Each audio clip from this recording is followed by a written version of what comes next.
Yo everybody, JCT019 here, and today I'm going to be talking about a deck tech for Magic, going back into that Magic the Gathering content. Um, so, what I'd like to do with this series of videos is probably come up with a few decks every now and spotlight some cards that I think are really cool. So, this deck that I sort of had in mind was spotlighting one card specifically, and that's Satoru Umezawa. So, Satoru Umezawa is a new card from Kamigawa Neon Dynasty, and I think Satoru is highly underrated. You know, thinking about those colors, black, blue, ninjutsu, and all that other good stuff from this set, you want to think to someone like Kaito Shizuki. And so Kaito's pretty cool because if you manage to get the emblem, he starts off with 3 loyalty counters, and if you buff him up to 7, you'll go ahead and, pop off that ability where you'll get an emblem that says whenever you deal combat damage, whenever you deal damage with a creature, you're going to be able to pretty much bring any creature that's either blue or black from your deck straight to the battlefield, and that's huge, right? Except it limits you to 2 colors, which is blue and black, and getting to 7 loyalty is extremely tough, especially with the meta the way it is. And that's why I prefer to use Satoru Umezawa. Why? Well, Satoru Umezawa's ability, where whenever you use a ninjutsu ability, you get to look at the top 3 cards of your deck, choose one, it goes in your hand, great. It's the second ability that I'm really raving about. Every single creature in your hand has ninjutsu for 4. For 1 black, 1 blue, and 2 colorless. And that, for me, is huge. Why?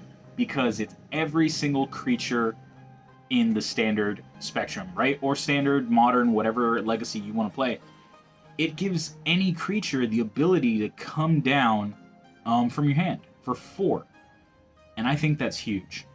So, compared to Kaito, you only need to have the ability to, put down Satoru Umezawa, keep him on the battlefield long enough to swing with a creature and ninjutsu in another one, which seems a lot more likely than getting Kaito Shizuki up to 7 loyalty.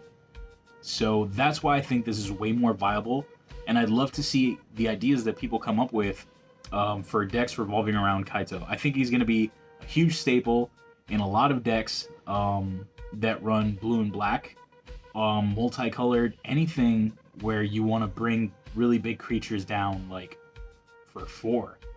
So imagine Eldrazi's for 4, other huge creatures for 4, things that you really want to, maybe they're not like, okay, so other than being a beater, maybe they have really great effects, and they enter maybe turn 6, turn 7, turn 4, the possibilities there are a lot of them.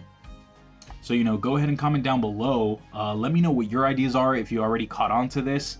I imagine people already noticed this. I'm no expert in Magic, and this is just the opinion of one dude who plays. So, yeah, take it with a grain of salt, and tell me what you think. Comment down below. Let me know what decks, if any, if you've made with Satoru, what ideas you have. It'd be super cool to see. So, speaking about deck techs, I've got 2 in the works. I'm going to put them up on screen so, y'all can take a look at them and tell me what you think. The first one, pretty basic, pretty simple. It doesn't have too much to it. It's very basic. That's just what I want to say. It almost seems like a stock kind of deck, And it contains the following. It's got 3 network disruptors, just for the ability to have a flyer that taps other creatures and then is able to attack. For that ninjutsu effect, there's a 1,000 Face Shadows, which also is a flying creature that creates copies of other creatures that are attacking. Super cool as well. We got Moon Circuit Hackers for the draws, Dokuchi Silencers for removal. We've got a couple of Cridle of Baldur's Gate, which essentially gives the ability to creatures to be unblockable. Rogue Class, because I think Rogue Class works really well. It synergizes really well with this type of deck. Silver Fur Master to lower the cost of ninjutsu effects, including Satoru Umezawa's ninjutsu effects. So, say turn 2 you bring down Silver Fur Master, turn 3 you bring down Satoru, then turn 4 you're essentially paying 3 for a ninjutsu effect, and you still have mana left over. So, a lot of value in that. We've got Soaring Thought Thieves because flying, they're going to mill your opponent. They get the buff from the Silver Fur Master, which is great. So a lot of good synergy there. We got Biting Palm Ninja to disrupt their hand. Try to drop your opponent's hand as much as you can. We've got Kaito's Pursuit, same thing, lowers their hand down, and then it gives your creatures Menace, which allows them to swing in for damage, which is always great for this type of deck. You've got Nashi, Moon Sage's Scion. Really cool because if you actually hit with Nashi, then you have the ability to use your opponent's cards or yours essentially free of charge. You're paying life for them, but still well worth it, I believe, if you want to bring something really cool down. Then you got Kaito Shizuki, really great Planeswalker to have for these colors. Obviously Satoru Umezawa, that's a given. As well as Futurist Operative, because again, those abilities to not be blocked are always great. Feed the Serpent, just for a little removal. Again, this was me throwing things in there, and yeah, it'll get better with time.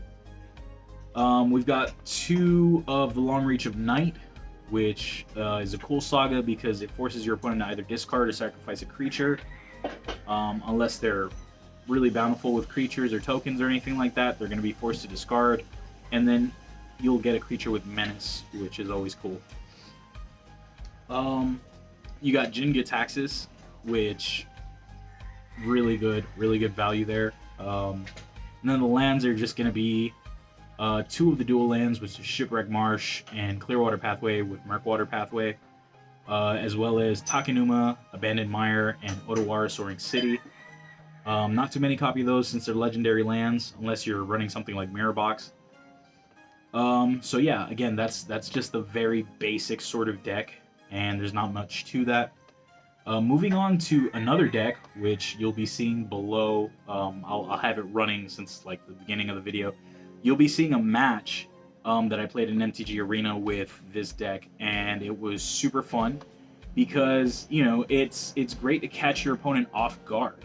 I feel like there's a lot of people thinking like, oh, okay, Satoru Umezawa, he's going to be running some type of ninjutsu deck, and it's going to be just the same old run-of-the-mill.